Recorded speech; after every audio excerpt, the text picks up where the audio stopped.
1907년 일제가 대한제국의 황제 고종을 강제로 폐위시킨 겁니다. 그리고 군대를 해산시켜서 우리나라를 완전히 무력화시켰습니다. 자, 지금까지 우리가 지켜봤던 행동파 안중근, 이런 모습 보면서 가만히 있었을까요? 가만히 못 있죠. 그렇죠.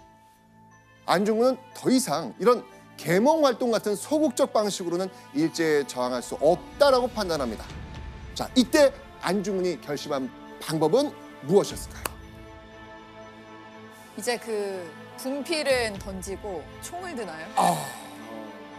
참 그 표현이 참 시적이다. 예. 자, 그러면 그 결심을 오늘은 동현 씨가 한번 읽어주실래요? 알겠습니다. 지금은 우리들이 제 몸과 가족만 돌보고 있을 때가 아니므로 나는 집과 나라를 멀리 떠나 여러 곳을 돌아다니며 나랏일을 위해 목숨을 바치기로 맹세하였다.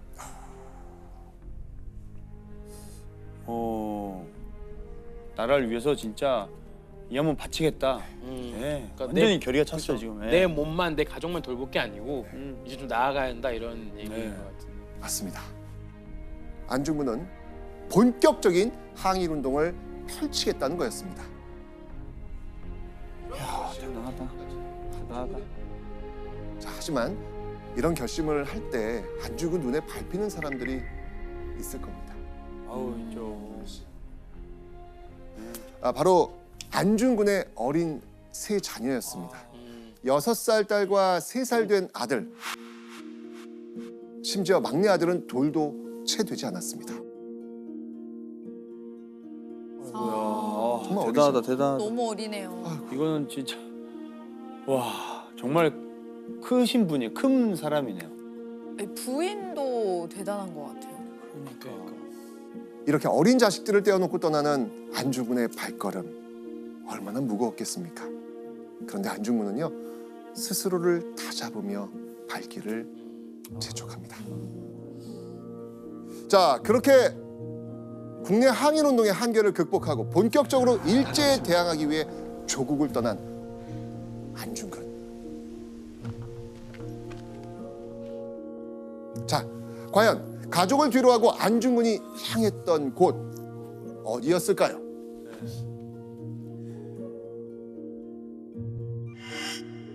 어디입니까 여기? 블라디보스토크. 맞습니다.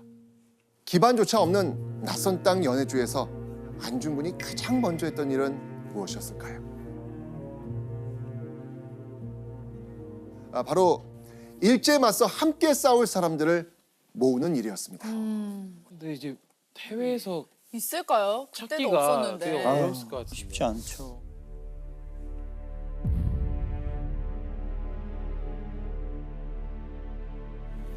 오늘날 우리 동포가 단합하지 못한 탓에 삼천리 강산을 외놈에게 빼앗기고 이 지경이 되었도다. 천년 형제들은 결사하여 우리 국권 어서 회복하고 대한제국 만만세를 온 세상이 놀라도록 한마음으로 단결하여 불러보세.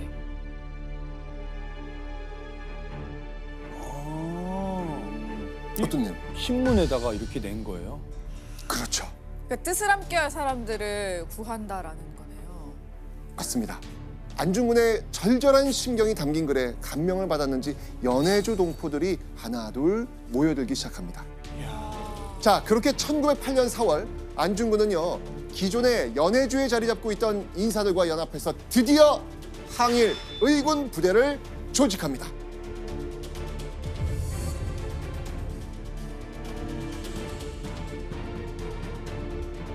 자, 그렇다면요, 이런 안중근의 밑에는 의병이 과연 몇 명이나 있었을까요? 몇 명이나 모였을지 모르니까. 수십 명. 수십 명. 약 300여 명. 우와, 300여 명이요? 엄청 많은데? 교장 선생님이었던 안중근이 총을 쥔 의병이 된 순간이었습니다.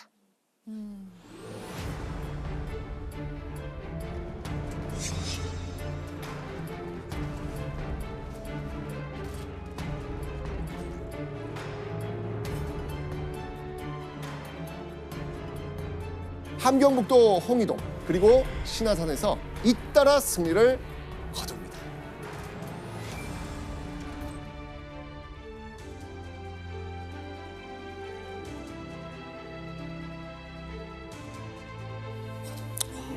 근데 어떻게 그렇게 잘할 수가 있죠? 사실 이 마주친 일본군이 소규모로 움직이고 있었던 데다가 이 안중근 의병 부대가 기습적으로 공격했기 때문에 가능한 승리. 하여튼 뭐 이런 의병 활동에 있어서는 늘 게릴라 작전 이런 게 굉장히 중요하잖아요. 네. 이런 게 굉장히 유효했던 겁니다. 그들은요 곧이어 영산에서 세 번째 전투를 벌이게 됩니다. 자, 이곳 영산 안중근 의병 부대 결과는 어떻게 했을까요? 이어서 승리. 참패를 당합니다. 참패를 당합니다. 얼마나 처참한 패배였냐면요. 300여 명 중 20여 명만이 겨우 생존할 정도입니다. 20명만요? 너무 많이 네. 잃었는데요? 그렇죠.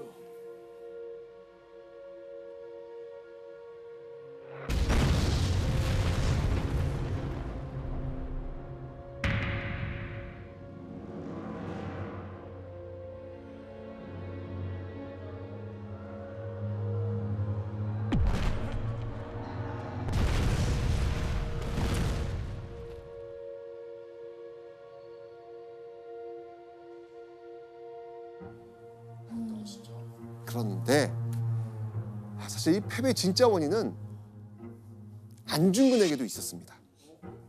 패배의 원인? 네. 사실 이 홍이동 신화산 이 앞선 전투에서 안중근 부대는요 승리했다 그랬잖아요. 네. 이 과정에서 일본군과 일본인 상인들을 포로로 붙잡게 돼요.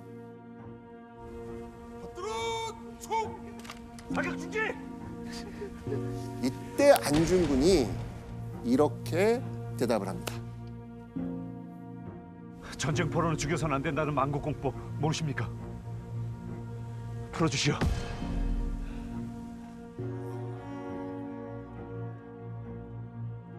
자, 이 국제법에 따르면요 전쟁 중에 사로잡은 포로 어떻게 해야 된다? 풀어줘야 된다. 맞아요. 네, 죽여서는 안 됩니다. 된다. 안중근은요 이런 원칙과 함께 또 자신이 믿고 있던 천주교의 박애주의도 지키려고 했습니다. 그래서 안중근은 일본군 포로들을 그냥 석방한 석방한 거예요. 거예요. 그럼 그 석방한 그 군인들이 위치나 등등 상태를 다 보고를 한 거죠. 그렇죠, 그렇죠. 그렇게 1909년 2월 7일 안중근은 동료 한 명 한 명과 눈을 맞추며 입을 엽니다. 이렇게 이야기하죠. 우리는 지금까지 아무 일도 이루지 못했습니다. 그러므로 우리 함께 손가락을 끊어 맹세합시다. 이것을 증거로 마음과 몸을 하나로 묶어 나라를 위해 목숨을 바쳐 기어이 우리 목적을 이루는 것이 어떻겠습니까? 바로 손가락을 잘라 굳은 결심의 뜻을 보이는 단지를 하자는 거였습니다. 근데 이게 말만 들어도 너무 어려운 일 같은데.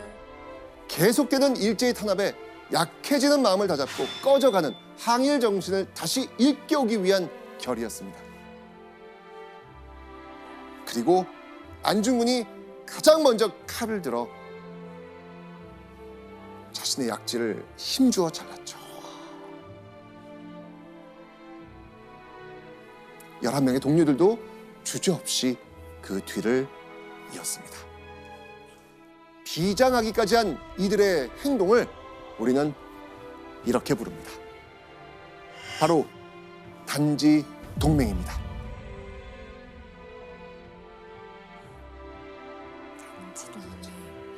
이 참 한국에서 제일 그 유명한 그 이 손이죠, 이제 손바닥. 그러니까요. 정말 여러분들은 아마 화면에 보이는 이 손바닥 도장 많이 보셨을 그렇죠. 겁니다. 보기만 해도 바로 그냥 안중근. 그렇죠.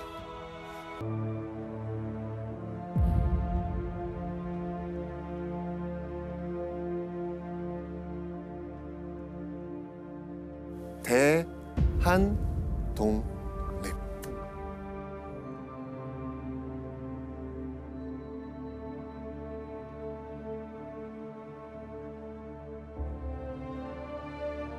너무 느껴지네.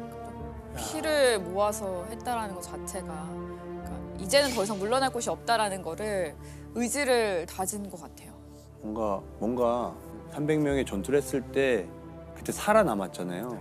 이미 그것만으로 마음이 내가 더 이상 사는 게 의미가 없다고 생각하는 것 같아요. 그래서 그들을 위해서라도 내가 목숨 바쳐 뭔가 마지막 하나를 해야 된다. 그 마음이 여기까지 이어졌던 것 같아요. 아니, 정말- 마지막을 준비하는 느낌이에요. 네.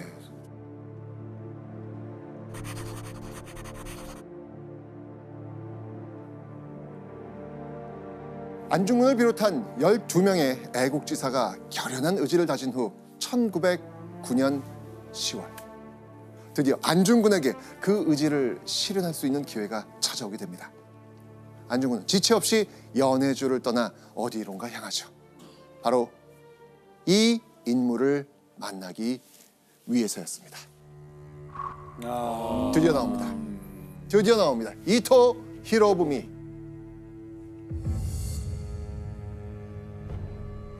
이토 히로부미는요, 고종을 협박해서 을사늑약 강요하고 이 대한제국을 통치하기 위해 설치된 통감부의 초대 통감이 됩니다. 그야말로 일제 침략의 핵심 인물이라고 할 수 있습니다.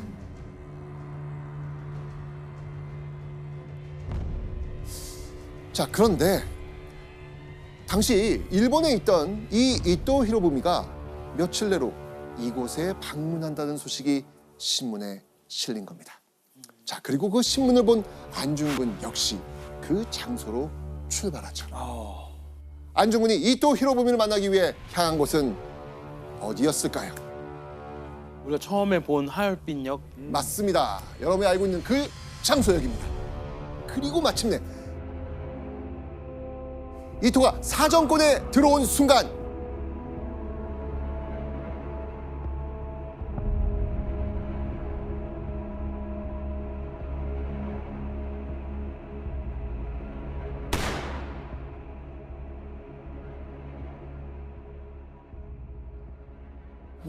바로.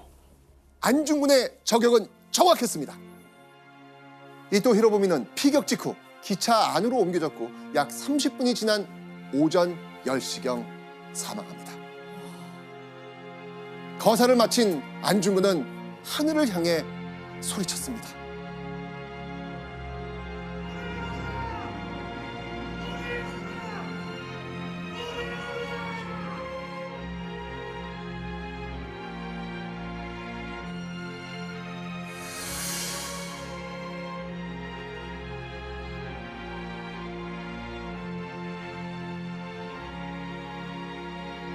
이렇게 만세를 외친 후 안중근, 달려드는 러시아 헌병에게 안중근은 조금도 저항하지 않고 순순히 체포해 갑니다.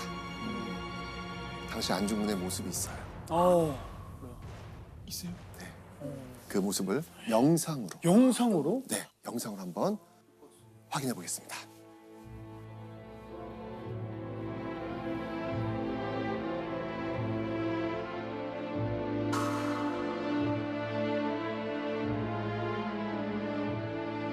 지금 거사가 끝나고 끌려 나오고 있는 그런 장면이에요. 지금.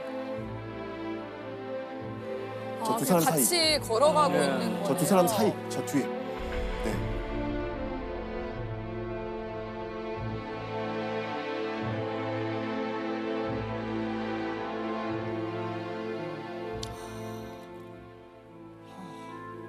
어떠세요? 실제 모습을 보시니까 어떠세요? 그냥 그 마지막에 담담하게 같이 걸어가시는 모습이 좀 기억에 남아요. 그렇죠. 네, 너무나 예상했던 결과라는 것처럼. 1910년 3월 26일. 결국 안중근은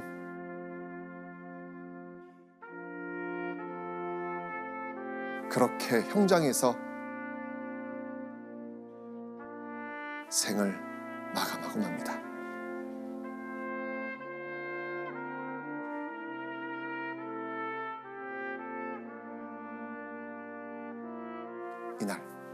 3월 26일 안중근의 모습을 사진으로 확인해 보겠습니다.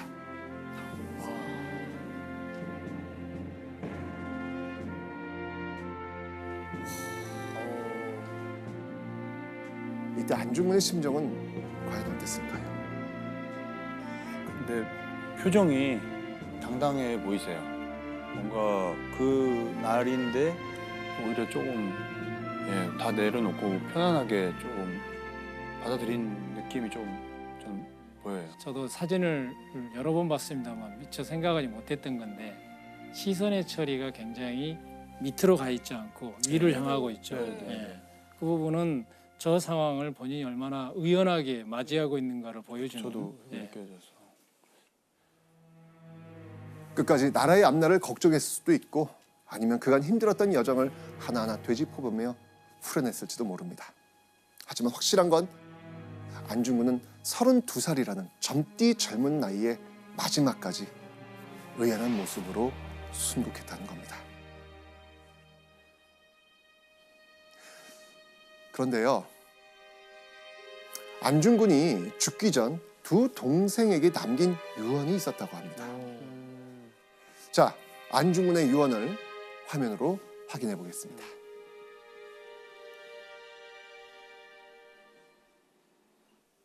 내가 죽은 뒤에 나의 뼈를 하얼빈 공원 곁에 묻어두었다가 우리 국권이 회복되거든 고국으로 반장이다오.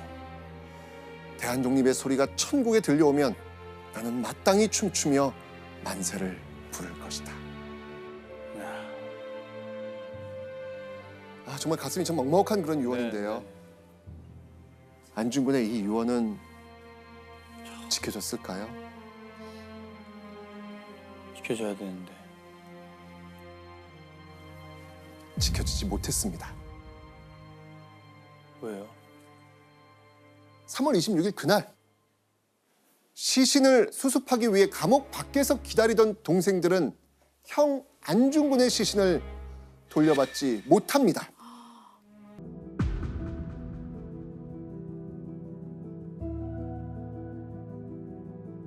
교수님, 안중근 가족들이 이렇게 해외에서 좀 자리 잡는 게 쉽지 않을 것 같은데 어땠어요? 아, 뭐 당연하죠. 엄청나게 고생을 할 수밖에 없고 뭐 인연이 없는 곳에 간 거니까 그것도 한두 명이 아니라 십수명 이상이 간 네. 거니까. 그런데 아, 여기가 안중근 가족이 사는 데야라고 그러면 주변을 지나가던 독립운동가들이 들려서 격려도 해주고 후원금도 주고 그 가족을 돕기 위한 모금운동이 일어난 적도 있다라는 거예요. 네, 그렇게 해서 좀 이렇게 도와주려고 하는 여론이 우리 조선인 사회에 좀 광범위하게 있었다. 그렇죠.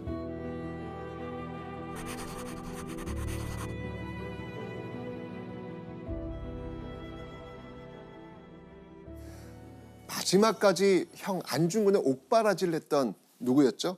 동생들. 안중근. 두 명의 남동생.